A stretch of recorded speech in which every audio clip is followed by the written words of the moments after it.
Vamos a meternos de lleno en un momento que fue una verdadera locura en la historia de los primeros santos de los últimos días, la congregación en Kirtland, Ohio.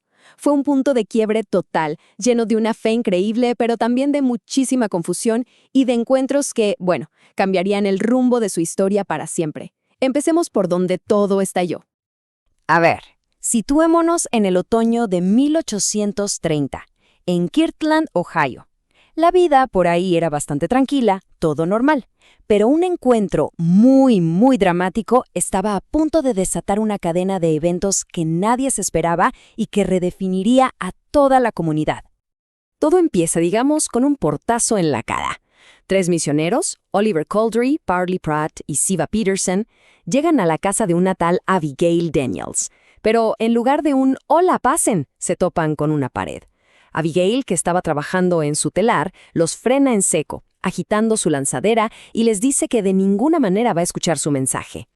Pero aquí es donde la historia da un giro fascinante. Mientras Abigail los tacha de impostores, su empleada, una jovencita de 15 años llamada Lucy Morley, se queda horrorizada y en un acto de valentía tremendo, desafiando a su jefa, Lucy interviene. Simplemente no puede quedarse de brazos cruzados viendo cómo tratan así a quienes ella siente que son siervos de Dios. Y esa pequeña intervención lo cambió absolutamente todo. Lucy manda a los misioneros a la granja de su padre, quien, a diferencia de Abigail, tenía la política de nunca rechazar a un viajero con hambre. ¿Y el resultado? Pues esa mismísima noche, después de que les predicaran no una ni dos, sino 17 personas se bautizaron. 17, de un rechazo total a una conversión masiva en cuestión de horas. Un giro de 180 grados. Y bueno, esa noche fue solo la chispa. La noticia se corrió como pólvora. En cuestión de días, más de 50 personas en toda la zona de Kirtland se habían unido a la iglesia. Pero fíjense en este detalle increíble. Una de esas 50 personas fue la misma Abigail Daniels, la que los había echado al principio. Kirtland se estaba convirtiendo, y muy rápido, en un nuevo centro para la iglesia. Uno pero muy volátil. Ok, mientras toda esta efervescencia religiosa crecía en Ohio, había 2 viajes importantísimos ocurriendo al mismo tiempo. Uno iba hacia el oeste, directo a la adversidad, y el otro iba hacia el este, buscando respuestas. Ambos, sin saberlo, estaban a punto de chocar en un punto clave. Miren cómo se dieron las cosas, casi en paralelo. Por un lado, los misioneros, después del exitazo en Kirtland, se lanzaron a un viaje brutal hacia Missouri, abriéndose paso entre la nieve y el hielo.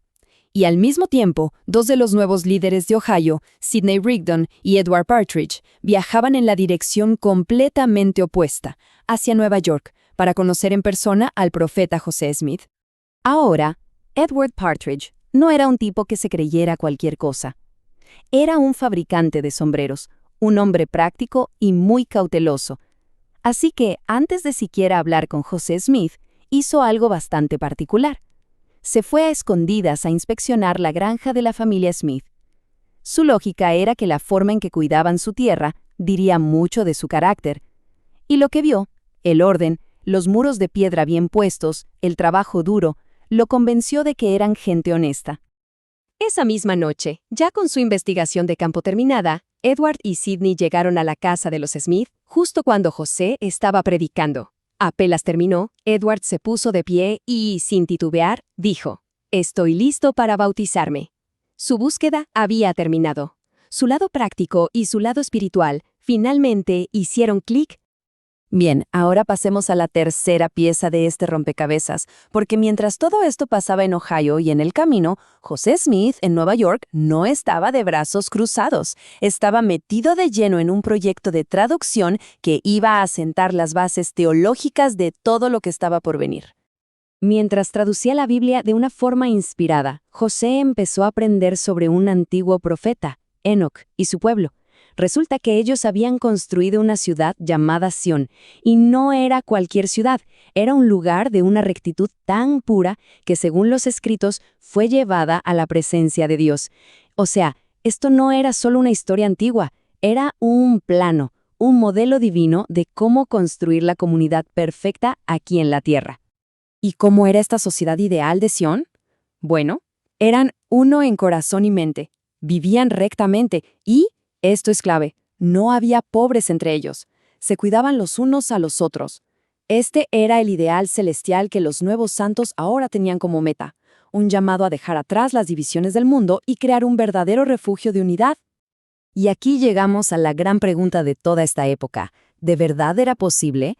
¿Podría este grupo de gente recién convertida, dispersa por todas partes, con historias de vida tan distintas, unirse y construir algo tan justo y unificado como la antigua Sion? El desafío, seamos honestos, era gigantesco.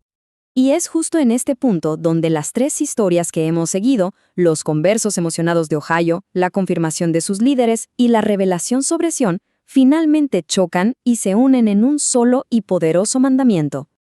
Cuando llegó la revelación de que todos los santos de Nueva York debían mudarse a Ohio, la gente quedó en shock. Imaginen, significaba dejarlo todo, vender sus granjas, probablemente perdiendo mucho dinero, y mudarse cientos de kilómetros a una región que apenas conocían. El riesgo de quedar en la ruina total era muy, muy real. Pero claro, junto con un mandato tan grande, venía una promesa aún mayor. El Señor les ofreció algo que iba mucho más allá de los riesgos materiales. Riquezas más grandes, una tierra de promisión. Además, les prometió que allí recibirían su ley y serían investidos con poder de lo alto. Era una elección difícil, la seguridad que conocían contra una promesa espiritual enorme. Y así, José Smith y su esposa Emma, que además estaba embarazada de gemelos, se subieron a un trineo y emprendieron el largo viaje a Kirtland. Iban directo a una comunidad de creyentes nuevos que, sin un liderazgo claro, había caído en un caos espiritual y que necesitaba su guía con desesperación. Al llegar, se encontraron con una situación que era, por decirlo suavemente, alarmante. En su entusiasmo y sin nadie que los guiara, algunos miembros habían llevado las cosas a extremos muy raros. Había gente que decía tener visiones extrañas, otros se deslizaban por el suelo, algunos se colgaban de las vigas del techo e incluso actuaban como animales, creyendo que todo eso era una manifestación del espíritu. Era, en fin, un fervor totalmente descontrolado.